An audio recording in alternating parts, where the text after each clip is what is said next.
Hey, I wanted to do this recording out here near a nice little bit of water in the desert because I was thinking about oases, and I've been reading a bit of Psalms and Hebrews lately, and amongst other places. But as I was digging in, I started thinking about you know wilderness, and I started thinking about the difficulties that we face, the trials that we go through, and one of the places that I kind of like to dig into and think about is the book of Numbers.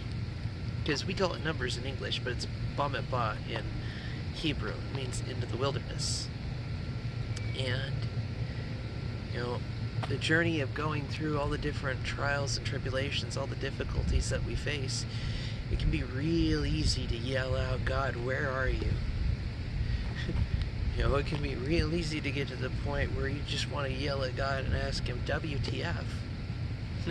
Granted, God is big enough that we could do that. But the point after that, after the lament, is what we do. And, I think in that regard, it comes down to a lot to choice. What we choose to focus on. We can focus, as Paul says in Philippians, on the things that are good, pure, righteous. We can focus on the difficulties. Even out here, the choice can be to focus on the dirt, the dust, the blinding light of Vegas, or to focus on the water, the life breathing inside of the ducks, all the different critters that find respite. Because I think a lot of the problem that we tend to have, it's not necessarily the trials we face, because they'll always come. Jesus himself, said offense will come, trials will come, right up till the end of the age. Until it's all over but the shouting, we're going to face trials. We're going to face struggles. We're going to face difficulty. And it is not to diminish those. It is to say, what do we choose to focus on instead? Because being betrayed by somebody, losing somebody, there are a lot of difficult things to deal with. There are a lot of trials in this world that seem to break us because the enemy is trying to break us. I think back to Job, where Job's wife is going, "Why don't you just curse God already and be done with it?" It's like, no, because God is bigger. It may suck and I don't want an answer, but God is bigger. Because all throughout Job, his three friends, and I know they have real names, but I just call them shoulda, coulda, and woulda. Because there's, what about that? And they just keep coming up with these random ideas and wonderings. It's like sometimes suck happens. It's just kind of how it plays out. Ecclesiastes talks about it too when you read the wisdom literature between Proverbs, Ecclesiastes, and Job. Because Ecclesiastes can be a bit of a nihilistic book sometimes, talking about, lifetime, death. We all come to an end eventually. It also finishes on focusing on the good things, good meals, family, connection, things that are beautiful in this world. Echoing to Paul. To focus on the good, to focus on the upside. Because it doesn't diminish the tribulation. It puts it in its place. That it is not God picking on me or the universe out to get, because then it becomes a persecution complex. And what is the purpose of those? What is the purpose of thinking that we're always the victim? And I think that living a life that rather than say I'm the victim, looks the suffering not itself as a good thing, but as opportunity. Paul was dealing with a lot, and he would always say that suffering is an opportunity for him to share in what the Messiah went through. That those difficult times are not the end of it, because there's good times ahead too. It's holding the sorrow and the joy simultaneously. Not because we're bipolar or schizophrenic, but because we know our God is greater.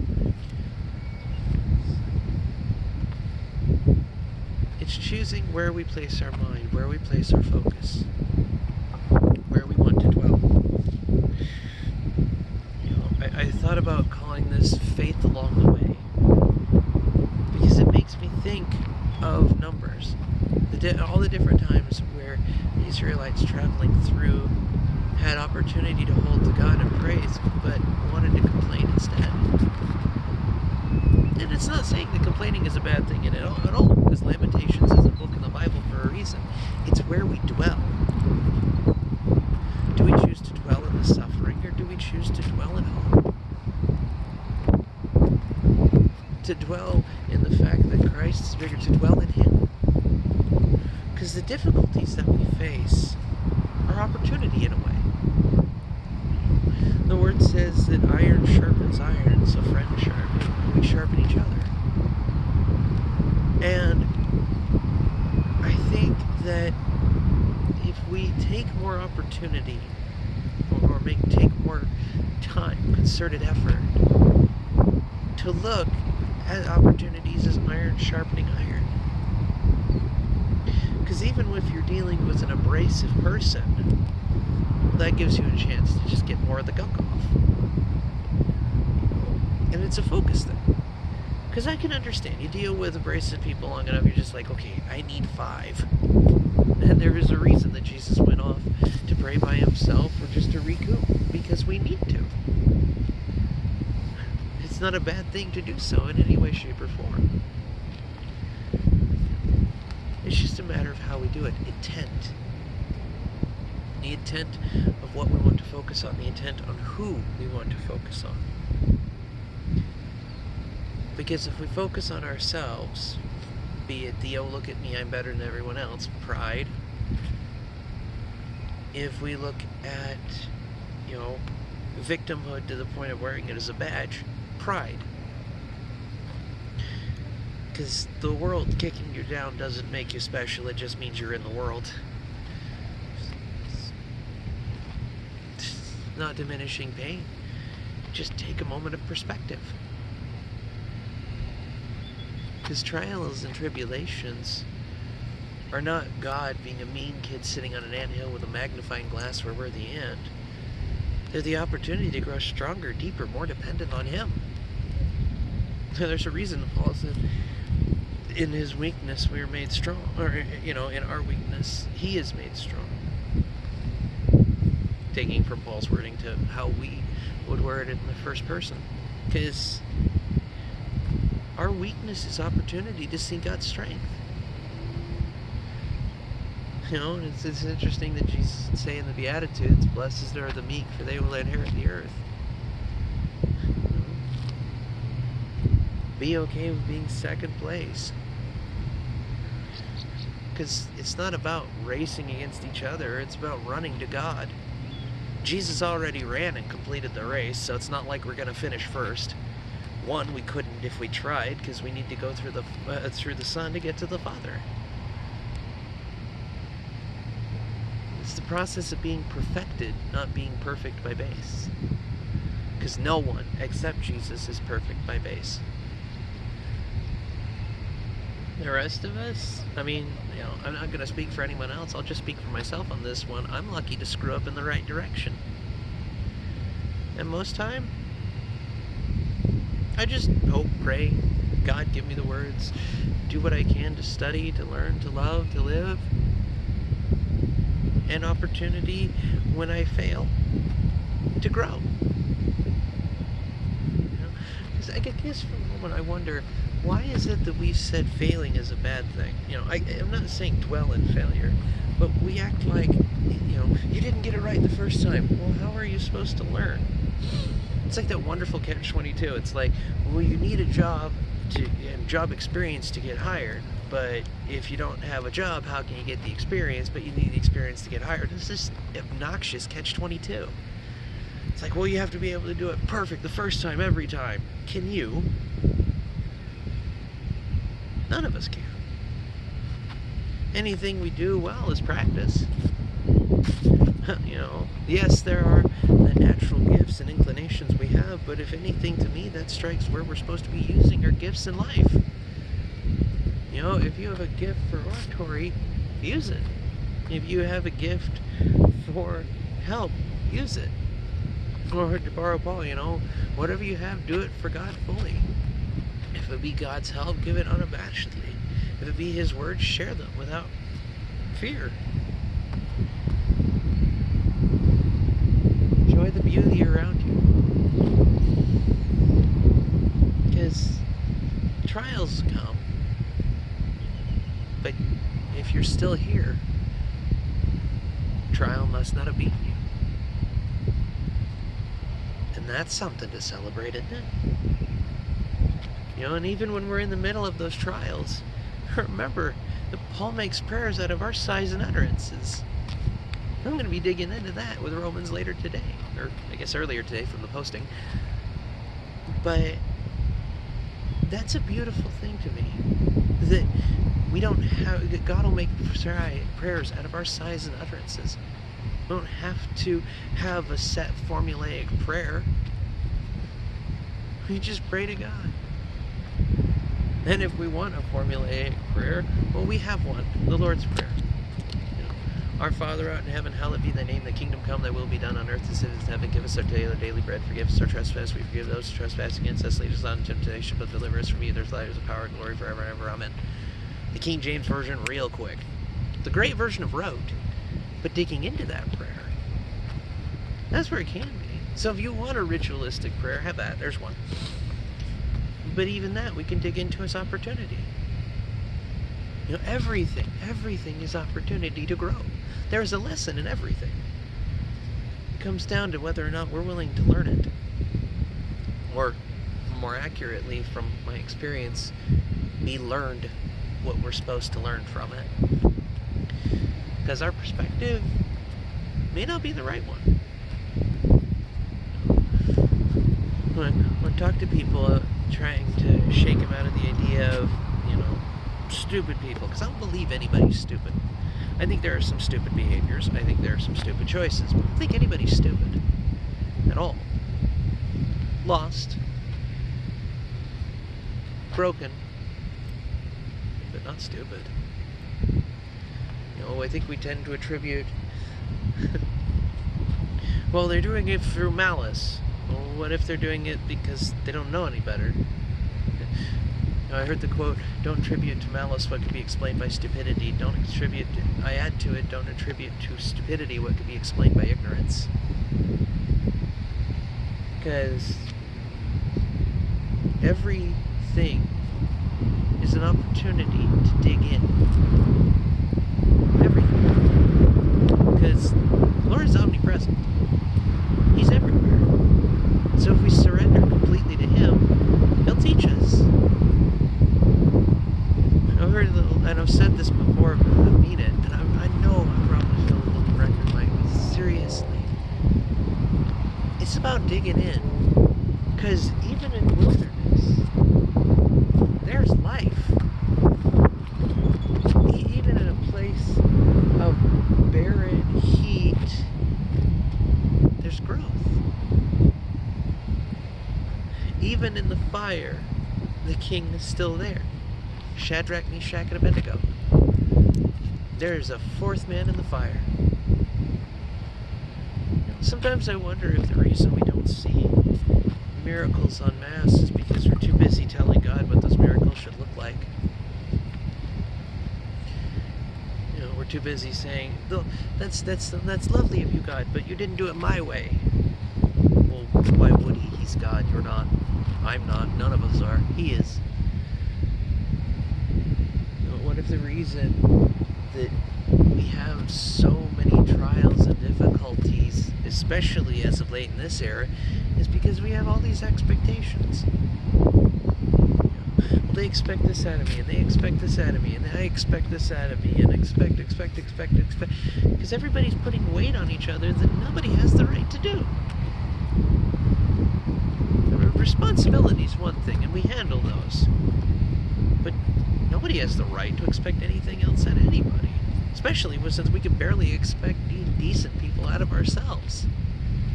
You know, when we focus on trying, and maybe this is just me, but when I focus on trying to do something, that's when I screw it up. Pastor, I have horrible names. Madhu, Tucker, a pastor who was speaking at Elevation today, here this past week. I love how he puts it because it is this idea of pride in a way. That we have this need to say, well, and they can be positive or negative expectations. Oh, well, they're just such and such, so they'll never amount to anything. Excuse you? Well, they're just that, so I expect it of them. Thank God that He doesn't expect us to do anything other than just be, to surrender, to live in relationship with Him. Because dismissal is not okay. And I think that places like this are a perfect example of it. If you see just the death, then you expect there to be no life. Chick-fil-A, I'm not trying to call them out, because they did actually move here, so I hear from them. The thing that always made me chuckle is, like, Chick-fil-A for the longest time, we're not going to Las Vegas because there are sinners there. Wasn't that who Jesus literally said to go help out? That's kind of the point of it. To share who He is, to learn who we are and be learned who we are. Because when we put expectations on God, why should He do them? Do any of us like it? Like, well, I expected this to be done by Friday. Well, I have a life too.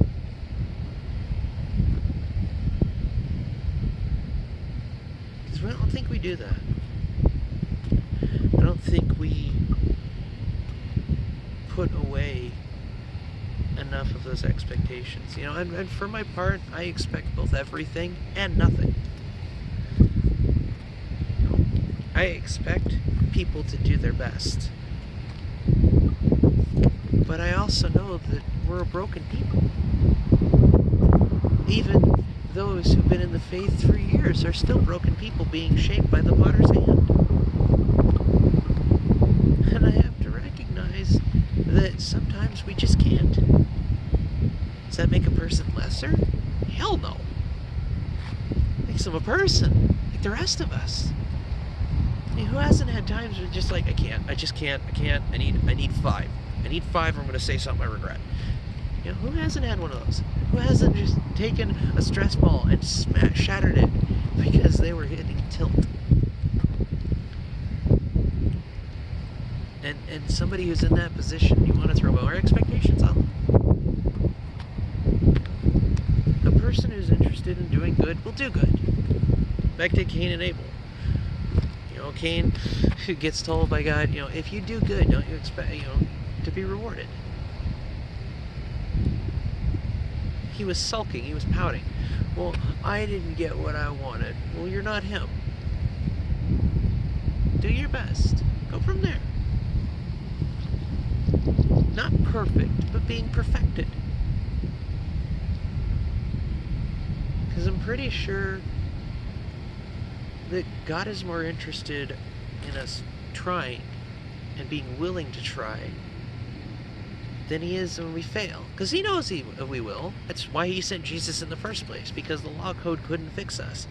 We were going to fail. We are going to fail. But don't focus on the fail. Focus on the redemption. Focus on the fact that God meets us halfway. He will carry us when we can't walk. There's a reason I keep preaching surrender and dependency on God. It's because we cannot do it on our own. It's not to say that we can't push on ahead. It's to say that